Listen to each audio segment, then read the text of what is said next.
کھیلوں کی اہمیت اور فوائد۔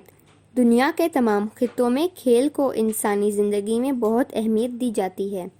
کھیل انسانی زندگی میں بنیادی حیثیت رکھتے ہیں۔ جسمانی صحت کا دار و مدار جسمانی کام کاج، ورزش اور کھیل کود پر ہے۔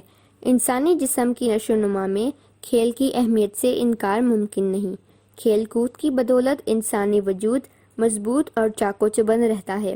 کھیل کے ذریعے سے انسان میں نظم و ضبط کی خوبیاں پیدا ہوتی ہیں۔ کھیل نہ صرف صبر و تحمل سکھاتے ہیں بلکہ اس سے حوصلہ مندی اور برداشت کے ساتھ مقابلہ کرنے کا جذبہ بھی پیدا ہوتا ہے۔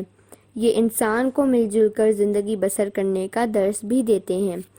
کھیلوں کے توسط سے پوشیدہ صلاحیتوں کو اجاگر کرنے کا موقع ملتا ہے۔ یہ کھیل جہاں ایک طرف جسمانی صحت اور تندرستی کے ضامن ہیں، وہیں یہ اپنے علاقے کی ثقافت کا اظہار بھی کرتے ہیں۔